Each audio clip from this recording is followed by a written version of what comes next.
દેવભૂમિ દ્વારકા જિલ્લાના જામખંભાળિયામાં સિરુ તળાવ શક્તિનગર વિસ્તાર શ્રીનાથજી સ્કૂલની પાછળ ધર્માંતરણની પ્રવૃત્તિ એટલે કે વટાળની પ્રવૃત્તિ ચાલતી હોય એવી અમારા સંગઠનને જાણ થતાં અમે લોકો સંગઠન સાથે રહી અને ત્યાં જઈને સ્થળ પર તપાસ કરતા વટાળની પ્રવૃત્તિ પૂરજોશમાં ચાલી રહી હતી.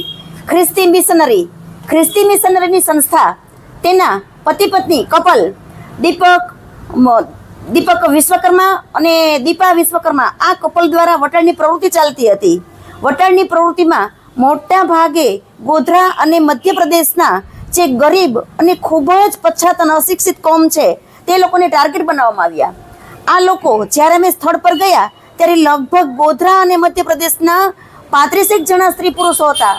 તપાસ કરતા અને વધુ પૂછપરછ કરતા તે લોકોએ જણાવ્યું કે અમે અહીં આવીએ છીએ અને પ્રે કરીએ છીએ. વધુ તપાસ કરતા અને ઊંડાણપૂર્વક તપાસ કરતા 121ની ટીમ પોલીસ ડિપાર્ટમેન્ટ સાથે રહી અને ખૂબ પૂછપરછ કરી તો જાણવા મળ્યું કે આ લોકોને એવું બ્રેન વોશ કરવામાં આવે છે કે તમારું સ્વાસ્થ્ય સારું થશે, ચમત્કારિક રીતે તમારું સ્વાસ્થ્ય સારું થઈ જશે અને વ્યસન મુક્તિ કેન્દ્ર પણ ચલાવતા હોવાની એ લોકોએ જાણ કરી. વ્યસન પણ મુકાઈ જાય છે અને આર્થિક લાભ પણ આપવામાં આવતા હોય એવી અમને સ્થળ પર ખૂબ જ ઝીણવટપૂર્વક તપાસ કરી. સાથે સાથે પુષ્કળ પ્રમાણમાં ધર્માંતરણનું સાહિત્ય પણ જોવા મળ્યું. આ ધર્માંતરણ છે એ પબ્લિકને, આ જે પછાત લોકો છે બિચારા ખૂબ નિર્દોષ માણસો છે તેમને ટાર્ગેટ બનાવી અને તેમને હિન્દુમાંથી કન્વર્ટ કરી અને ખ્રિસ્તી ધર્મમાં જોડવામાં આવતા હોય તેવી પૂરેપૂરી શક્યતા છે. અને મેં જોયું તો જોઈન્ટ પણ થયેલા છે. તે લોકોએ પોતાના મોઢે સ્વમુખે પણ કબૂલ કર્યું કે અમે આ ધર્મમાં હિન્દુમાંથી કન્વર્ટ થઈ અને ખ્રિસ્તી ધર્મમાં આવીએ છીએ તો અમારું વ્યસન મુકાઈ જાય છે, અમને આર્થિક લાભ મળે છે અને ગમે તેવા રોગ હોય તો એ પણ નાબૂદ થઈ જાય છે.